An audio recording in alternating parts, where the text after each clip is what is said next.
This morning I'm going to take a quick look at a differential for a Defender. I believe it's front, but it's from my customer Brad's wheeling rig, and he was gearing it down.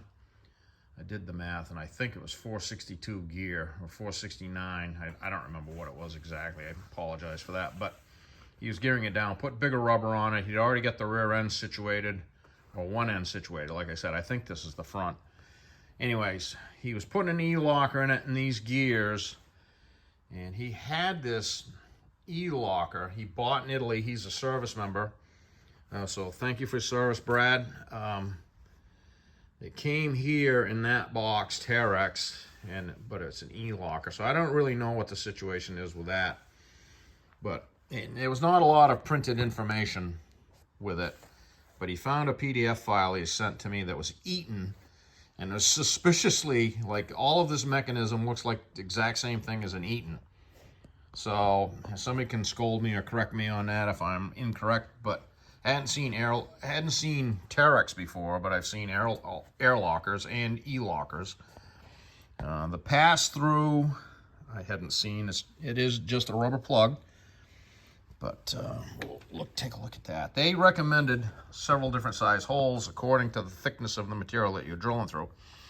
So I drilled a pilot hole through there and got an idea, selected my spot, drilled a pilot hole through it, and determined about how thick it was. And I went from there and I drilled some holes in a piece of plate corresponded with the recommended size, and I just tried this in it, like started it into it. The smallest hole I didn't like. It seemed like it was pretty extreme, and this was a little bit thicker than a 1/4 inch. So I ended up at a 484 hole. I couldn't be happier with it. It fit in good. I put some black Permatex Right stuff on it, and that stuff's pretty boss. I don't have any reservations about it being sealed up. That stuff's pretty much does the job. So I'm gonna say that that's a win. Magnet ring. I had to do a lot of clearancing on both caps internally. I had to chamfer the edge, inside edge of the bearing cap, where the bearing, where the differential cheeked up against it. There's a journal comes out on that. You can see it down in there, and it was rubbing on this side. And then the magnet ring, past the magnet ring, there's some material that passes out through.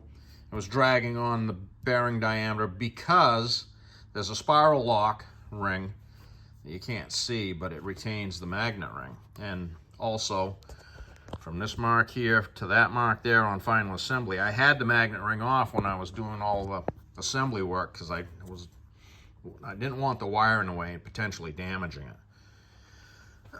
So when I was down to it, setting the backlash and everything, I was getting the backlash moved over, and then I had a drag develop, and this was dragging on that. So I took that off, set it up on a piece of plate, and laid it out. And I had to remove some material from that mark to that mark because that material on the bearing cap was radiused out a little bit. So I took care of that. I got a solid 32nd of clearance everywhere now, so there are no drags. Magnet ring is free. Take a light and shine it down in there. You can see the plug down in there. The wire has enough free, it's not bound up, so it's not going to pull it out or anything, but yet it isn't so much slack down in there that it's going to get tangled up and get dragging on the differential when it's spinning. So backlash is 9 to 11, 18 inch-pounds of rotating tension on the pinion bearings, all new everything, pinion seal, everything's Loctited. So we're gonna pass this back to Brad as soon as possible, and so he can go wheeling. So again, thank you for your service, Brad, and hope you have fun wheeling.